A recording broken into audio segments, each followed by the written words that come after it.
Hi, Nicholas. Hi, Jaden. How are you? I'm so excited to be here. Thanks for having me. I'm so excited that you're here. All right, today I'm talking with Nicholas Kraft. He is currently in Drag the Musical at New World Stages, and I cannot wait to chat about everything this show and everything you. I'm so excited. I'm beaming. I'm also very excited and happy to be on the podcast. How did your whole theater journey start? Was there a specific theatrical experience that had inspired you to begin theater? Ooh. Well, I've been interested in theater feels like my whole life because my grandmother took me to see, I don't remember if it was Dora the Explorer live or Blue's Clues live, but it was something of the essence where it was a live production of a children's television show that I was obsessed with. And I think it was Dora. I was sobbing when the show was over because I didn't want to leave the theater. I remember, I'm from North Carolina, and the theater scene is very advanced and impressive, in my opinion, in North Carolina. So from a young age, I was exposed to great theater and great arts. I'd say the one that really solidified that this is what I love to do is probably Billy Elliot. When I saw Billy Elliot, I was around 11 years old. And that's the age of Billy. So it was cool to see someone who looked like me, who was my age, leading a show and singing and dancing in front of hundreds of people and moving all of us emotionally. I remember resonating with that story and being like, okay, I need to drop in because he's really talented. All the kids in that show were talented because there were girls ballerinas too. So I'd say Billy Elliot and Dora the Explorer. Wait, I saw Dora the Explorer live too when I was younger, and the fire alarm went off mid-show. And we have Whoa. pictures with the cast outside when I was so young. Cool. Like my grandparents took me too, and the fire alarm went off. So we have a picture of my little brother sitting in the fire truck. Like it was like the most surreal experience ever. Whoa. What is that? What is it with the grandparents taking their grandkids to see Dora? Like, that's a very niche group of individuals, and Yeah. they're out there. They are Uh-huh. out there. If you saw Dora the Explorer live when you were a kid, comment. We need Comment to find below. you. We'll start like a little book club. A Facebook group. Yes, exactly. Do people still use Facebook? I was gonna say that, but I was like, Facebook? Do people have that? Oh, Facebook is still kicking, baby. It's Yeah. not for the Gen Z girls, but we can make it our own. Let's start it back up. We need to Yeah. start the Facebook groups back I up. agree. Let's bring back culture and community. Right, totally. Um, when was the first time you came to New York? Did you see any Broadway shows? Yes, the first time I went to New York City, I was 10 years old with my grandmother and my mom. So I saw this. I mean, I recognize this is absurd. We saw five Broadway shows in my first visit. Of course. And I think I'm gonna remember them all. The first one was um Come Fly Away, not to be confused with Come From Away, Come Fly Away, which is a dance review of Frank Sinatra music. So Uh-huh. that was for my grandmother. Like she loves Frank Sinatra. I was bored as fuck. But that was my first Broadway show, but then saw In the Heights starring Corbin Oh. Bleu. Changed my life. I was Uh-huh. like, this musical is everything to me. um, Adam's Family, Mary Poppins, and Phantom of the Opera. I saw all five of those You on saw my the classics. yeah, yeah. Come Fly Away specifically, a Yes. true Broadway staple. If we had a pyramid, it would be Phantom at the bottom, Come Fly at the I top. agree. I agree. Yeah, Yeah. I'm sure the producers of those productions would also agree.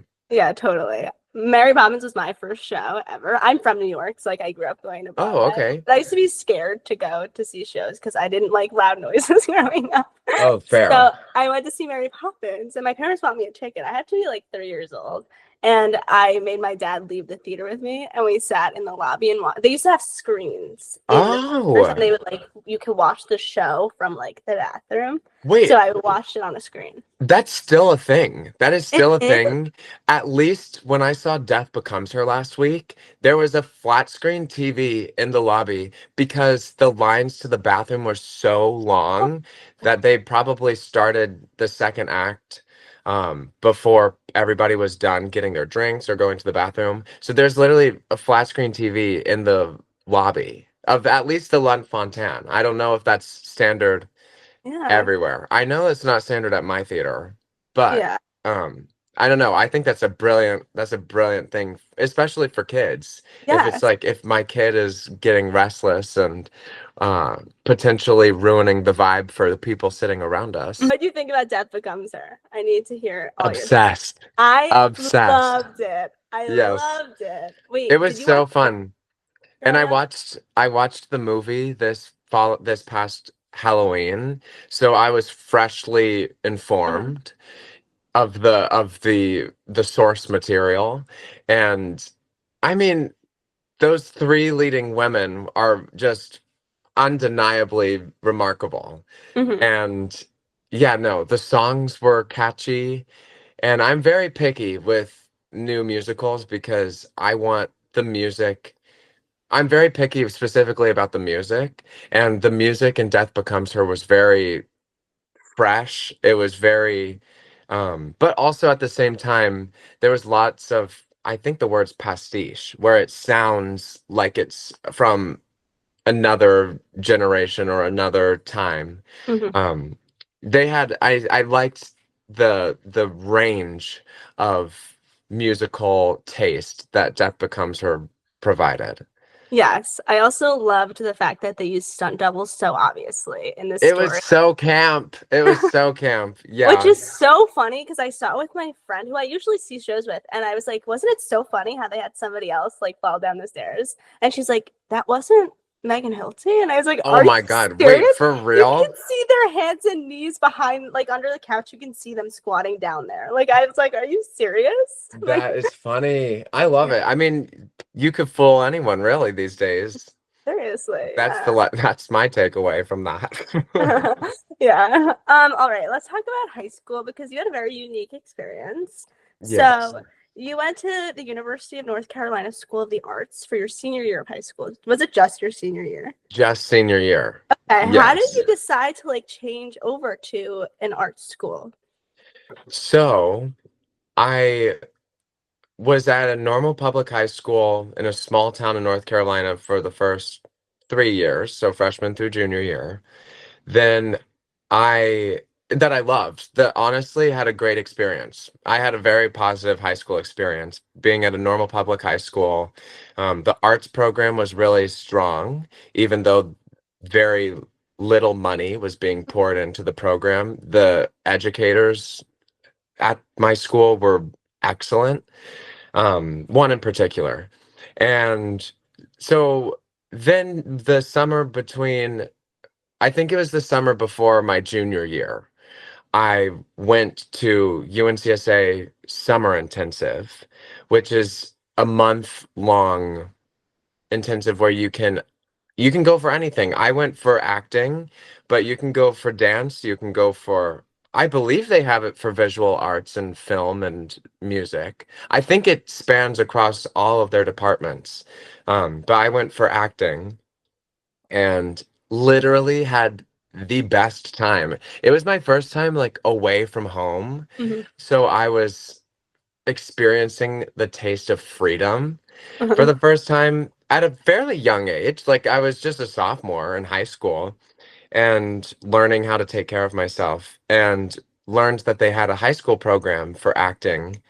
And I knew then I loved the atmosphere so much of being around other artists and other people my age who were as interested and as focused on pursuing the performing arts as I was. And so I knew it was kind of a no-brainer. I was like, I'm gonna audition and I'm gonna go here senior year of high school. Well, given that I get in, like there's always that aspect too. But I was like, I'm auditioning to go here for senior year. Um, and yeah, I got in. It was, I don't remember the audition process that acutely, but I remember it being in like January-ish of my junior year, where I drove up to Winston-Salem with my parents and just like did the monologues. I think I sang a little song and then went back went back home and then just forgot about it or tried to forget about it. Because it was in that period of my life, my school was doing Catch Me If You Can, and I was busy. I was so busy. When not in rehearsals, I was going to voice lessons. If not at voice lessons, then acting, if dancing. Like I was just always, I was just doing all of that already on top of a regular high school curriculum, that it was kind of honestly an easy transition to go from that to UNCSA, just because I was kind of already doing double duty. And thank God that you had Cash If You Can. You qualified for the Rising Star Awards after playing Frank Jr. in Cash If You Can. Can you take Yeah. us back to the moment when you won the award? What was going through your mind? Well, okay, let's be clear. These high school musical theater awards are cutthroat. Uh, Like, I genuinely remember it feeling like the end of the world. I felt like it mattered so much to me. For some reason, I cared so much about doing well that I stressed myself out and got laryngitis because first of all, no high schooler should be doing Catch Me If You Can, just on a technical standpoint. Like, you have to be technically trained, in my opinion, or born a Santa Fe tenor in order to do that role at that age. And I was just not using proper technique. I was stressed. I was under a lot of pressure. And I I just remember the relief of winning winning that award, because it wasn't even just me winning, it was my parents winning, it was my coaches winning, it was my entire cast winning, because they literally held me during that production. Because opening night of the show, I woke up without a voice, and we only have 4 shows, because that's how it is in high school, at least at my high school. Like, you did it for a weekend, and like they just held me and supported me. And so winning that award, it felt monumental, because I went through so much pain and mental turmoil just to get to that point. And do I think that winning that award really matters in the grand scheme of things? No. But I will say, the people I've met because I won that award and getting the opportunity to go to New York for the Jimmy Awards, that is invaluable. Like, I remember my year at the Jimmy Awards was the best. Broadway studded. It was crazy, like, for lack of a better word. Jasmine was there, who's now literally Boop on Broadway. Jake Pedersen, who's Bach. I mean, literally the list goes on. And I'm still friends with a lot of them. Mhm. And yeah, it's moments like that where I cared too much about the title. I didn't necessarily even realize that the real gift or the real reward was the rooms that it was going to put me in later. It's really special, Mhm. but also hella stressful. Like, I would not go back and do that again, like, at all. Sending a lot of strength to all of you high schoolers out there who feel like you have to go to the Jimmy Awards and you have to win these awards. Sending you a lot of strength right now. I loved being on the other side of the Uh-huh. Jimmy Awards this past year. As a pod leader, it was so fulfilling, and getting to just like, I don't know, talk to them as somebody who has been there and been in their shoes, But also at the same time, not to this degree, because now there's a sense of virality that Mhm. you're kind of chasing when you go to the Jimmy Awards. Whereas when I was there, I just knew that it was going to be a YouTube video and it was going to live forever, which is enough pressure for a 17-year-old in itself. But at the same time, well, and performing in front of Kenny Ortega and a ton of other Broadway icons. Like that's a lot of pressure for high schoolers. But on top of that pressure, now people who go to the Jimmy Awards these days are also that it could be 5 seconds of something they did in a medley and it could get millions of views. That's absurd. And it's something that nobody can predict, nobody can know in the moment, but like I don't know. The Jimmy Awards is a whole other beast because of the visibility that it now has post pandemic. Yes, and your medley is absolutely my favorite. Oh Um, my God. so Like the stacked. one I was in, that Yes, is with so it's like funny. it's you, Jake's fellow Behind the Spotlight alum, Sam Premack, of course. Damn. Oh my Yes, God. it's just Yeah. so iconic. So iconic. I thought it was a banger. Like we had so It many is. good songs and good roles in that medley. Yeah. Yeah, so good. All right, so let's That talk was about the funny. college audition process now. Okay. What was your audition songs? Okay. So I did the same audition songs and same monologues for every school. And yeah, I think I don't know. I don't think I'm the only person who does that. I think that was something that I was taught. And also, I didn't want to like jinx anything. So I sang Now I've Seen You from Honk, which the first time I ever heard it was a video of Gavin Creel, rest in peace, of him singing it. And it's just such a banger. It's so beautiful. And it's so perfect for young actors. And I'm not familiar with Honk as a whole, but I knew that that song was a good 32 bar cut and Mhm. 16 bar cut if need be. Like if they were like, we need you to do a 16 bar cut. I did that. I also did Lucky to Be Me from On the Town, which is slower. But now that I look back, those aren't even that contrasting. Like I could have done better with a contrast, but they showed two different sides of me, kind of. And then for monologues, I did a monologue from Matchmaker. Wait, is that the play? I think it was called Matchmaker, the one that Hello Dolly was based off of. Yeah, I think so. I believe it's Matchmaker. I did a Cornelius monologue from that. And there was another one from Look Homeward Angel that was a very dramatic monologue, but it was well written. But I didn't do that for every college. Um, but yeah, that was my audition package. Oh my God, amazing. So what made you choose the University of Michigan for your musical theater training? The vibe. I went there and I literally fell in love with the atmosphere. I loved walking around campus and seeing people smiling and laughing. I'm not gonna lie, there were multiple instances where I would go to colleges and the student body looked depressed. Like I went to schools and literally people looked unwell. And I was like, why the fuck would I go here? Like they clearly don't want to be here. So why would I, which is Yeah. something that I don't know. I definitely kept in mind whenever people came to audition for Michigan once I was there. I realized how important it was to me that the student body was uplifting, that it was a safe environment.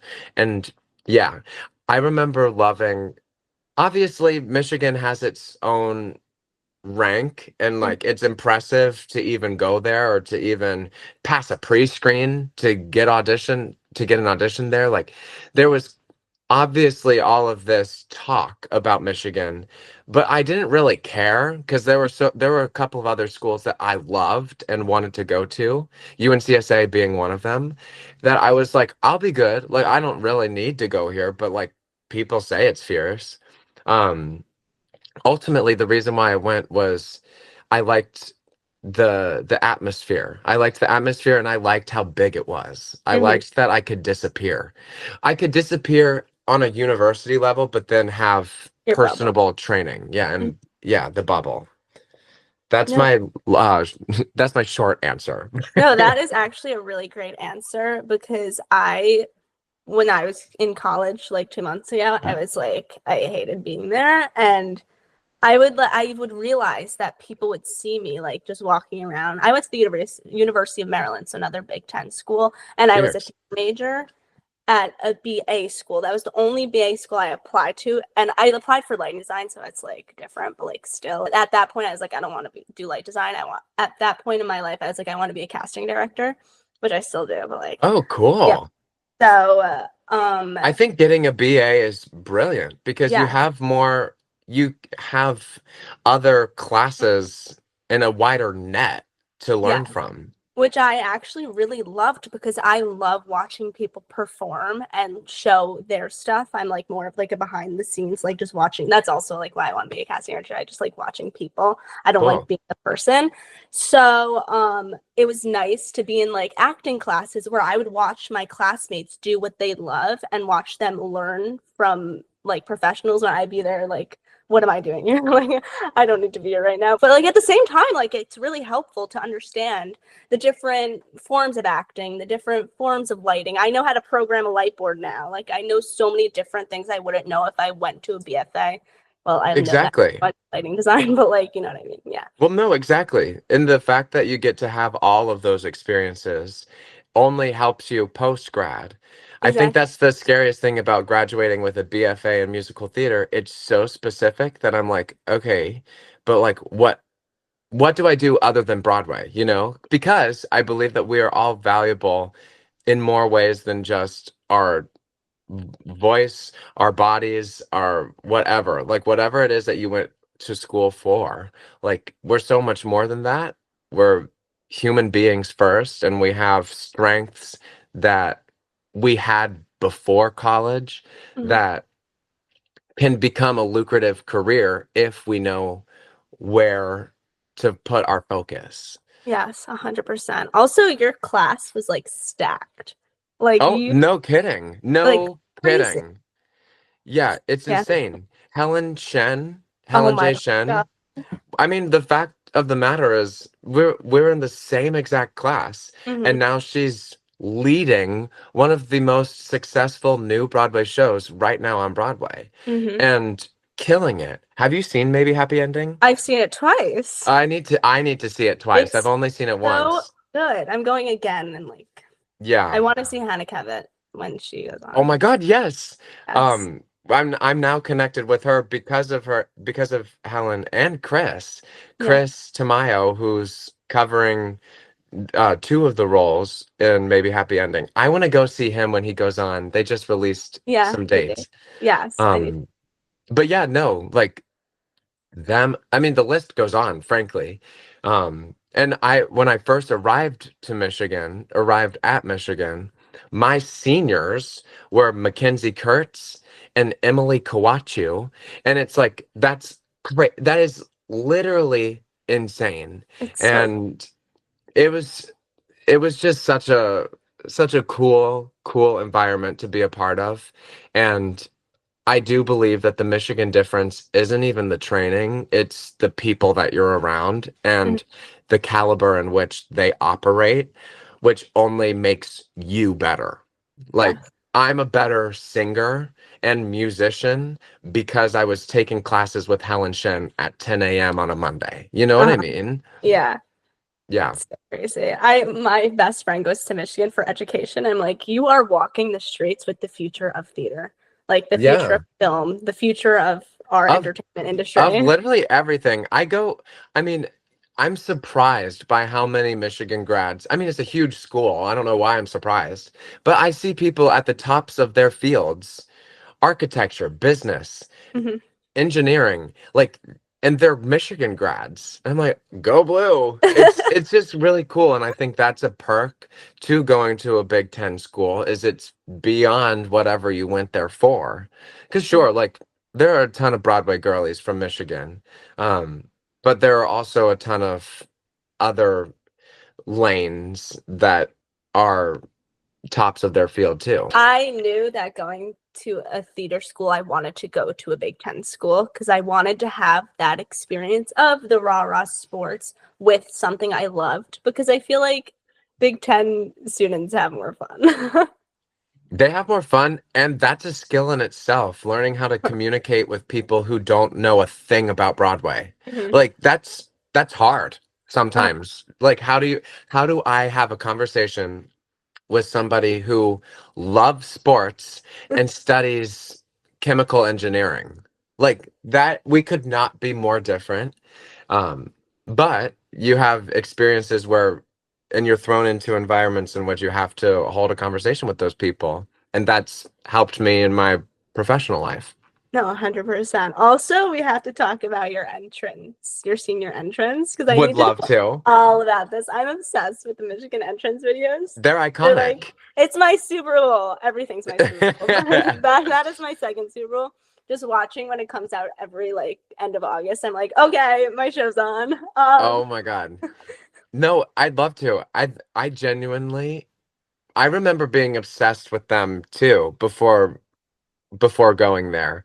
Um and I mean, I think ours was pretty strong. I'd say that Yeah. ours was a pretty excellent senior entrance, Mhm. but for me, the one that's superior and always will be is class of 2018. There was Okay. something in that that was so good. That's the class with Nkeki and wait, who else was in that? That was the people who graduated right when I was accepted. Mhm. Joe Allen Pellman, who was the lead in the prom movie, like that class. Yeah. Their senior entrance was my favorite and my most of my class's favorite too.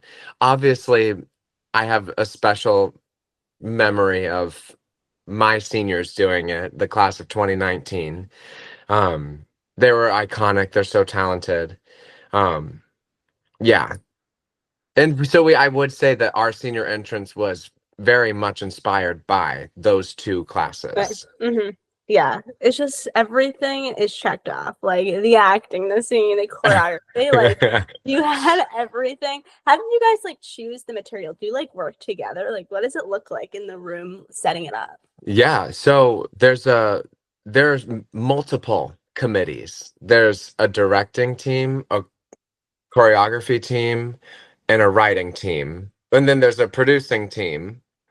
Um, and I don't think I'm forgetting any. I think those are the four major ones. Basically the writing team, I don't remember how many people were on the writing team. I wasn't a part of the writing process. Um, and basically they just meet all summer. I don't know if it was like once a week or I don't know how frequently it was because again, I was doing other shit. I was writing a Gossip Girl musical in that time. So Obviously. but basically they meet all summer and they compile all of their ideas and they like write and work on the ones that they all agree on. And I don't know. I don't really know how all that works. All I know is that we show up like 3 weeks before performance day and we are handed a binder and we start learning the music.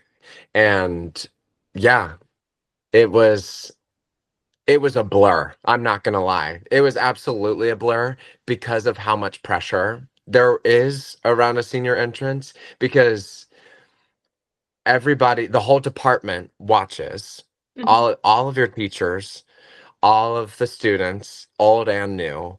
Everyone's watching and everyone expects it to be gorge. So in that realm, I am glad that I wasn't on the writing team or on any of the teams just because I got to show up and have fun, you Mhm. know? I got to show up and kick my face and sing whatever lines I was given. And it was never deeper than that. Um, yeah, I think senior interest can be tricky because people's opinions can sometimes get in the way and people's feelings might get hurt, but it's because it's a group project. Yeah. And sometimes, yeah, you have to be a collaborator. You have to be a collaborator, or else the entire senior entrance will suffer. No. And yeah, no, that's something that we'll all we'll all equally never forget, but then also we've all forgotten out of dissociating. But that's but that's also post-pandemic life for all of us. Everyone was wearing masks. I was like, oh my God. Didn't forget that there was a pandemic, of course, but like it's just so crazy. Yeah. That's like archived in such a weird. Wait, were we really wearing masks? No, not you, the audience was wearing masks. Oh, I was like, wait, No, what? I no, was no, like, I really blacked out. no. No, yeah, no, and we had to, it was a tricky time. It was a tricky time because the rules and the guidelines were loosening up by Mhm, that time. It was fall of 2021, but COVID was still very much this real thing that we kind of couldn't predict. Um, so yeah, we were allowed to not wear masks, but the audience, they were wearing masks. It was so, ugh, going to college during COVID uh-huh. sucked. Uh-huh. I don't recommend it. Like, that was awful. And it was something that no one could have predicted Hmm. because the world shut down. But that really fucked up a lot of us. I'm not gonna lie.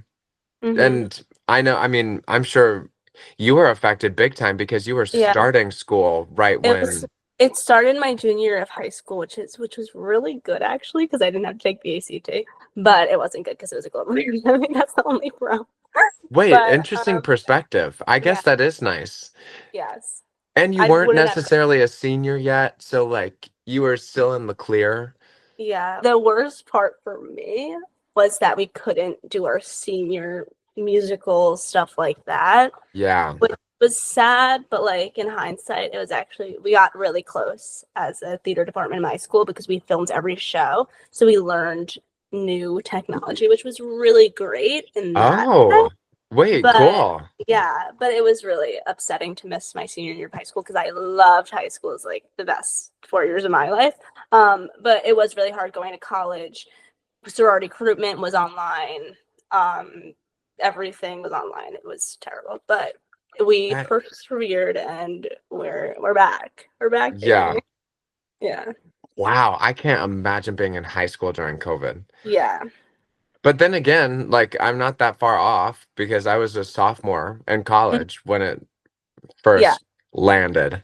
Yeah. I Yeah. think being in the end of high school, beginning, middle, end of college, like the 6 years of like junior, senior, and then all of college was the worst standpoint of the pandemic in the way I look at it because we Yeah. lost so many important years of our lives, but also like these don't have to be the best 4 years of your life because you're gonna have so many amazing rest 4 years of your life. If that makes I sense. mean, absolutely. I remember senior year, the pressure of should I go to this football game Hmm. and risk getting COVID and then not being able to do my Yeah. show? Like that was absurd when the whole point of going to Michigan was to have a college experience and to go be stupid and go to football games and drink with your friends at what are those called? Tailgates. Like that's the whole point of going to a big school like that. And I couldn't do that senior year. I could have, but I didn't because Hmm. I cared more about the safety of our department and like wanting to do our shows. Hmm. Um, yeah, super weird, super weird. Very big decisions at the time because now looking back at it, it's like that's the craziest thing that's what I was deciding up at the same time. You're like, that was the most important thing to me at that time of life. Yeah, it was like, and I know that sounds silly, but it felt like life or death. That Yeah. was like going back to what I was saying about winning the Triangle Rising Star Awards and going to the Jimmy Awards. Like at that period of my life, I was stressing myself out because it felt like it was the most important thing ever. And now looking back, I'm like, girl, take a deep breath. Yeah. Um, but yeah, Hmm. that's absolutely how it feels. All right, so let's talk about the now part of your life. I want to start with Merrily. I feel Yeah. like people don't know that you're like a child guardian in the Yeah. Merrily Drama Long Revival, which is insane. What did a typical day in the life look like as a child guardian in that specific show? Yeah. So, um, That was something that literally fell into my lap because I went back to Michigan a year ago to do a professional production of Into the Woods. And I was just talking to one of my professors about the fact that I didn't know what I was doing when I go back to New York after that contract ended. I knew that I was sick of nannying because I'd been a nanny my year and a half, first year and a half of living in New York. I nannied three boys in Chelsea, and it was some of the hardest work I've ever done in my life. And I'm not being dramatic when I say that. That was a hard job. And I knew that it was time to leave that job, so I left and then luckily booked Into the Woods, had a conversation with the professor about like what she did before she became a successful music director in the industry. And she was saying that her first job was as a child guardian for the Who's Tommy. And she was like, that still exists. Like those jobs still exist. She was like, look, what are the shows right now that have kids on it? And then we talked. And then she was like, actually, so and so knows so and so who works at Merrily. And I was like, no way. And then that led to just a DM, like a message. And I just like pulled I pulled the name card. I pulled the fact that I went to the University of Michigan for musical theater.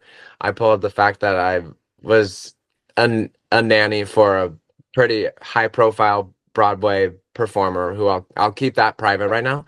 But like I pulled that name and I pulled a name from somebody who worked in on Merrily We Roll Along that I had a connection with through Michigan. I was like, hey, I'm not a freak. I know all these people. Like, this is my experience with childcare. I'm just very curious. Like, how does it work? Like, I was just leading with curiosity. I wasn't asking to be a part of it. I was just wondering how it worked. And then we messaged back and forth for a bit, and she was like, "Would you like to get coffee and chat?" And I was like, "Yeah, of course." And then we chatted, and yeah, then she basically was like, "Would you like to shadow me at the show?" And I was like, yeah, that would be cool.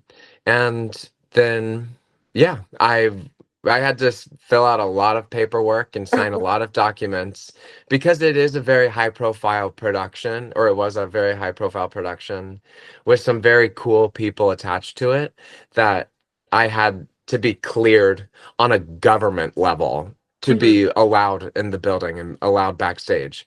Um, and then I did, and to answer your question, um, I would basically show up. Let's say the show started at 7.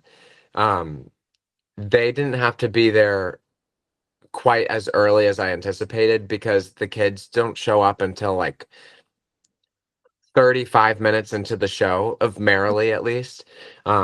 This isn't the case for drag. Drag, we have kids in it as well, and there's a child guardian for drag too, and they have to be there like 45 minutes before the show starts. But for Merrily, they showed up like 10 minutes before curtain. And then I'd pick them up from their parents, say goodbye, and like we'd go down. Um, and first we'd start with coloring, like a very soothing activity. Like as we listen to like lo-fi music or like chill music, just to get them, they're children. They were like 5, 6 years old. Um, do calming activities, make sure that they're quiet because we were sharing a space with the wardrobe. No, just hair and makeup, the hair and makeup department. So then once we got to Franklin Shepherd Inc. Damn Song, that was their cue to start getting ready. So then they'd get into their costume. There was always the kid that was on and then the one who was off but was just there for safety reasons. Um, and because they're children and they cry and they get sick or whatever. Um, and then we just walk up, do their little entrance, and I'd be off wherever they exit. That's where I would be with the other kid, because I had to be with them at all times. Um, but I was also just a sub child guardian. I wasn't the primary child guardian. I was just there whenever I was there to train and I was there to be like the understudy, if you will. And it was so cool. It was so cool. And I'm so grateful that that happened. And it is insane that I got to have that perspective and point of view on Merrily We Roll Along. Um, yeah, that is something I will never ever forget. That was so cool. And I'd be down to Child Guardian again because it was like being in the show, but without all of this the pressure of needing to sing and be like stretched and everything. Yeah. Anyways, that's my long-winded answer. That's like a dream job. Like that's such a I fun agree. I job. agree. It was absolutely a dream job. Yeah. Mhm. Yeah, did you guys have any traditions backstage that you do before, during, end of the show? They would always do a little dance break with Dan and Jonathan during when they would exit stage right before their first scene, the kids' first scene. They would so Dan just finished Franklin Shepherd Inc. And they'd walk off stage and they'd do a little dance party to the while the orchestra was playing. Um and then also there's a time where we had to like run down, run across, because the way the Broadway theaters work is it's multiple levels. And so the stage level isn't where the dressing rooms are. So we would run, and we can't necessarily get to stage right unless you go downstairs under the stage and then go back up those stairs to enter. And like we would run, and like sometimes the sound the sound engineer who was down in our running path would like scare either me or the other child guardian or one of the kids. I'd say that's what comes to mind, at least. Traditions. Uh-huh. Yeah. Okay, so now we have to talk about Drag the Musical. So Yeah. you're in the ensemble and you understudy for Tom, who is currently played by the iconic Adam Pascal. Yeah. He's Woo! he went to my high school actually, which is so silly. That's like our No star, our way. high school star. Yeah, Whoa. it's That him is and Adina. so cool. Yeah, they went to Adina and Adam Pascal went to high school together. Wait, I actually know this because one of our producers went to that high school, and that's Really? how he knows Adam, and then Yeah. by extension, Adina. That's Yeah, cool. that's That's my cool. high school. What was your Drag the Musical audition process like? So it was July of last year of 2024, and at this point, I had already signed a contract to be in another show, and I knew that this one technically conflicted, but this one was for an open, and drag was an open-ended contract in New York City that would have gotten me my equity card. So I was like, I'm just gonna show up because that seems pretty cool. And then the first thing I did was dance. I think I danced before I sang. Yeah, no, I remember this. Okay, yep, we're back. Okay, so I remember the day before the audition being like, I need to wear heels. Like, if I'm auditioning for Drag the Musical, I can't show up in sneakers. Mhm. So I went to Macy's, like the big Macy's at 34th Street, and I bought these like bedazzled black boots that are like it's not that tall of a heel, but it's a heel nonetheless. And I was like, I'm gonna wear these. Then I show up and everybody's putting on tennis shoes or their LaDuca boots. And I was like, wait, why is no one in heels? There were like a couple of people in heels, but they were like they had the legit like LaDuca heel. And I was like, that could not be me. At least at that period of my life. And so I just was I remember feeling nervous because I was like, do I wear these bedazzled boots? Like, am I gonna look like an idiot? Everybody else is wearing tennis shoes. And then I was like, you know what? This is Drag the Musical. I'm gonna wear these bedazzled shoes and make like if I feel uncomfortable, trust that this is the assignment. And like I trusted that. I walked in my sparkle boots and I nailed the dance audition, and it was so fun. It was so fun. And then we went back into the holding room, and they were like gonna make cuts. They were making cuts for people that they wanted to see sing. And I'm not kidding when I say I genuinely believed that I was gonna get cut because at this point in my life, I had been cut from most auditions. Like most auditions that I had done up until that point, from I guess February through January, I had been getting cut and not been asked to sing. And I was just like the belief that I had in myself was so small that when they called my name, I was like I thought it was a mistake. I was like, wait, what? Like I literally started to pack my bag up. I was like, there's no way they're gonna ask me to sing. Even though I knew I did well, but I just like I had gotten used to rejection. I got used to people not wanting me. That sounds so sad, but you know what I mean. And then when they called my name, I was like, oh, fierce. And then I just like sang my my go-to song. Like they were like a 16 bar pop rock because the show is very pop rock. And I went in and I did it, felt good about it. And then the next day, found out that I got another call back.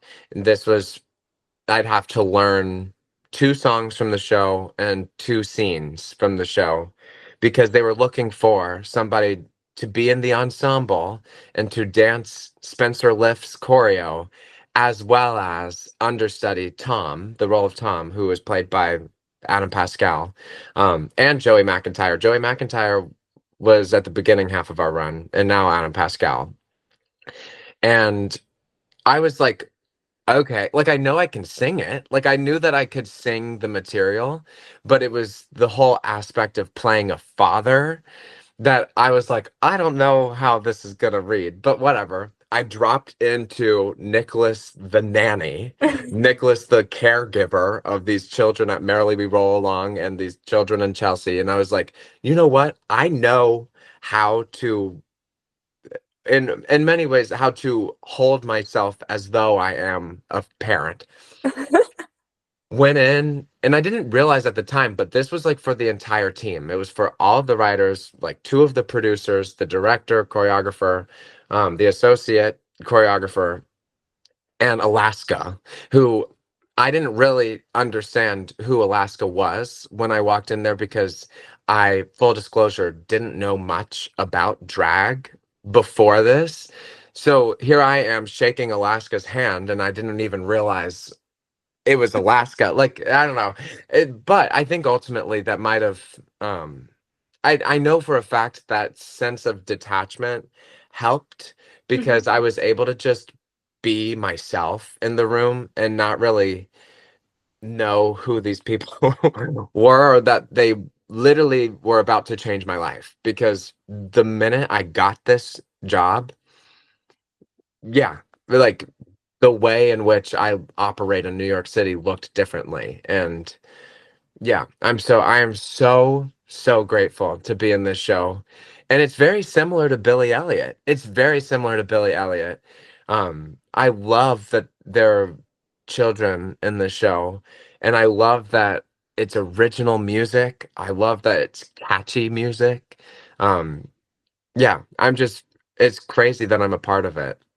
And I knew in the room that I wanted to be a part of it, but I was just so used to being rejected that I just assumed I wasn't gonna get it. I'm not gonna lie. Um, but then I did.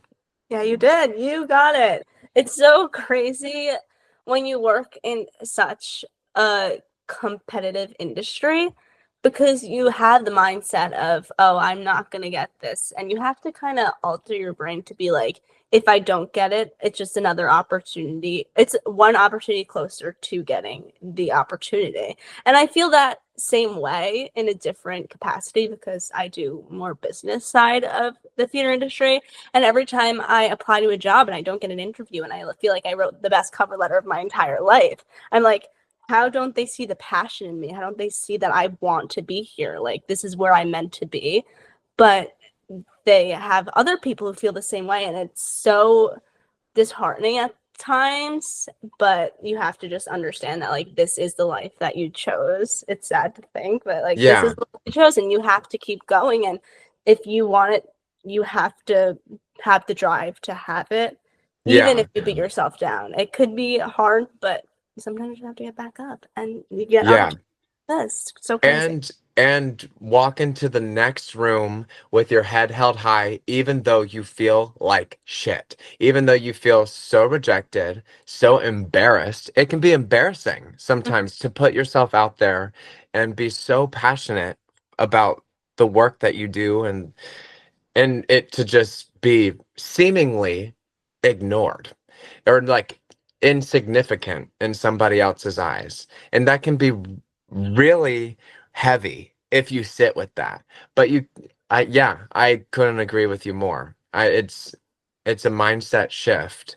Um, and just realizing that it's just you literally just have to keep moving forward. And um because you don't get one opportunity, it's not because you're untalented or because they thought you were untalented. There's so many other aspects to getting a job, I'm now realizing, than we even realize. And so, yeah, to not take it personally. That's the hardest lesson. I totally agree. You actually answered every single one of my drag questions in that answer, which Oh, is okay. great because we have time for the rapid fire round if you want to participate. Yeah, sure. All Yeah, I'd right. love to. So my rapid fire round is my favorite part of my podcast. I'm obsessed with it, and let's do this. It's just 10 questions. Sometimes it's not rapid fire, and it goes off on a tangent, but it's okay. Yeah, no, I can guarantee that might happen. Yeah. So, what's your favorite audition song? Wake Me Up by Avicii. Ooh, that's a good one. What's your go-to snack when you're backstage during a show? Extra toasted Cheez-Its. You're like really quick. Yeah. No, What's wait, your okay, I will say the reason why I'm so quick with those is Wake Me Up by Avicii is I sing that for literally almost everything. And then Extra Toasted Cheez-Its, I pretty much always have backstage. That's so Second fun. answer would be Sour Scandinavian Swimmers from Trader Joe's. Ooh, that's a good answer. I feel like in my bag, I always have a bag of Welch gummies. Always. Yum, Or yum. airheads. I love an airhead. Yeah. Oh yeah. Um, what's a dream role that you can never see yourself playing? Ava Perón and Evita. That's so good. I That mean, would be come incredible. on. That is such a good role, but I'd never play it. That's my answer. If you could revive any show and star in it, what would it be and what role would you play? Um, oh, I love this question. I love, love, love this question. I want to be in a dark and very real oh wait, how do I say this? How do I say this? I want to be in Seussical. I want to be in the Broadway revival of Seussical, but I want it to be so dark and so stripped down. Mhm. But I want it to only if it works. Only if it works. And I don't care who I am. I just want to be in it. Like I Yes, want to be in a legendary production of Seussical. I think that they should do that off Broadway. I Oh my think God. it Yeah. would be so good in a smaller environment than a bigger Broadway stage theater.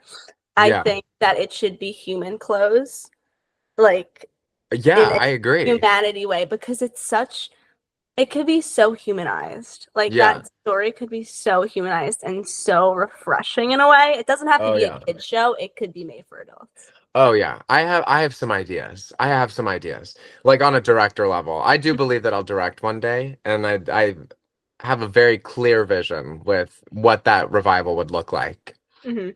Yeah, Um yeah, that's my answer, I think. that's a great answer. What's your go-to warm-up song? Oh, warm-up song. Um Probably Treat You Better by Shawn Mendes. There's something about Shawn Mendes and my voice is very similar. So like the high register of Shawn Mendes is also the high register of my voice. So if I'm warming up to a song, it's most likely Treat You Better by Shawn Mendes. That That's song funny. is so good though. Like it's such a good song. Yeah, no, and it's like good placement. Like it's a great warm up. Hmm. What's a musical theater song that is always stuck in your head? The entire score of Legally Blonde. Um, Fly Fly Away from Catch Me If You Can. Ooh. Oh my God, and anything Alan Menken. Any and everything from Alan Menken's brain. Yeah. Um, if I yeah, Somewhere That's Green, Suddenly Seymour, Little Shop of Horrors, the Mhm. song itself, like actually the entire score of Little Shop of Horrors. Actually, that's I Want to Be Seymour. That's Wait, can I change my answer? I Yes. Want to Be Seymour in Little Shop because I did it once in high school and I literally loved it. I did it the summer I went to the Jimmy Awards actually. Mhm. I left rehearsals for Little Shop to go to the Jimmy Awards for a week. Came back and did Little Shop. And that was my favorite, like to this day, that is one of my favorite roles I've ever played. So yeah, I Want to Be Seymour in Yeah, Little Shop.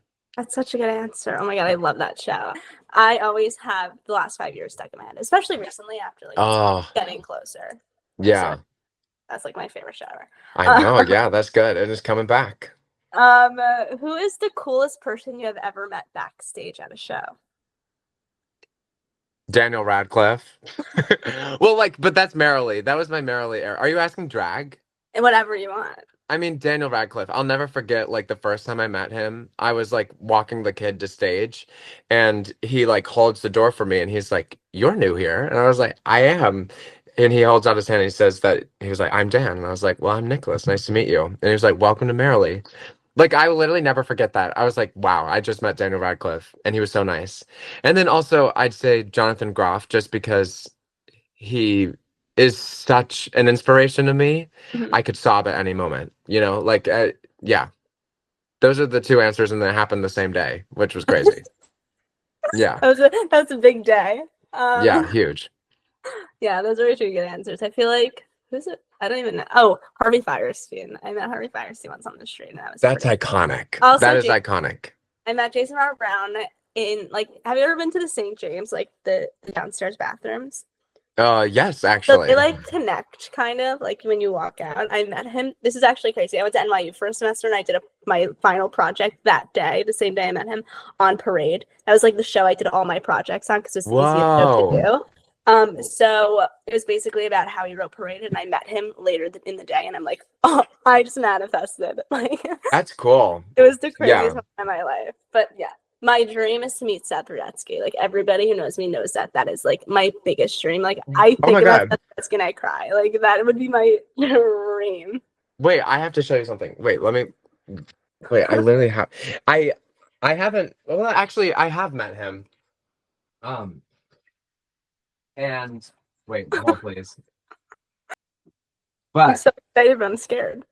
so I have a connection with him. I did a workshop with him once when I was like 12.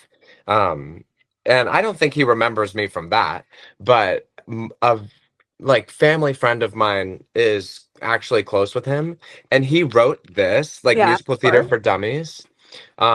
And he signed it. He signed it for me. He said Oh to my Nick, what does god. that say? To Nicholas Kraft with a K. Brava. Stop. I Um, think I would die. That's he like my says biggest dream in he life. says, see you on Broadway. Go I would blue. I would actually hysterically cry, like hyperventilate. Like I don't know what I Pretty would do. crazy. This is like my biggest dream since I was little. He is my childhood.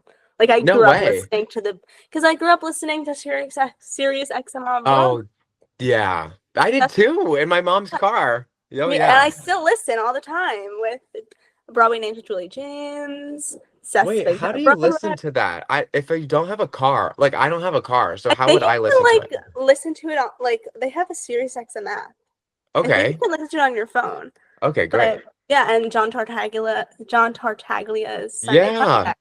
It's like my like favorite every day of the week is my favorite because Oh. Sirius XM on Broadway. That's like my dream job too, to like be on the Broadway radio. Well, you're doing it now in many ways. Like you're making it happen. Yes, it's so crazy. Oh, all Baby right, what's steps, baby steps. seriously? What's the most uncomfortable costume you've ever had to wear? Oh. Um, uh, I'll tell you right now, when I was in Bull Durham, the musical, I had to be a bull. I had to wear the fucking mascot. That's my answer. I hated that shit. That's a good Sorry, answer. I don't know if I should be saying that, You're fine. but like it was so uncomfortable. I mean, it wasn't uncomfortable. It was actually kind of soft. But like the fact that I had to be in a mascot costume, I'd say that. Well, because it's like you can't see, like it's hard to see and like slippery. I don't know. Maybe Hot. it'll be in a museum one day. Yeah, Nicholas no Kraft's kidding. full costume. So funny. What's the hardest song you've ever had to sing on stage? Oh, Goodbye from Catch Me If You Can. That is the hardest song I've to this date had to sing in front of people. So Hmm. hard. That's like Yeah. one of my favorite songs ever. Like It's so serious, good. It's so that's good. a good song. Like I could. That's like a never skip song. Mark Shaman and Scott Whitman, they have written some bangers. Yeah, they are the writers of Broadway. Yeah. And lastly, if you could sing a duet with anyone, who would it be and what would you sing? Michael Bublé, Feeling Good. Wow. I want to I'm sing a duet with excited. Michael Bublé so badly. Yeah. Everyone go see Nicholas and Drag the Musical at New World Stages. Yes. Get your tickets. Thank you so much for being here. Well, this has been lovely. Thank you for having me. Yes, it was so great chatting. Great chatting with you, Jaden. Thank you for having me.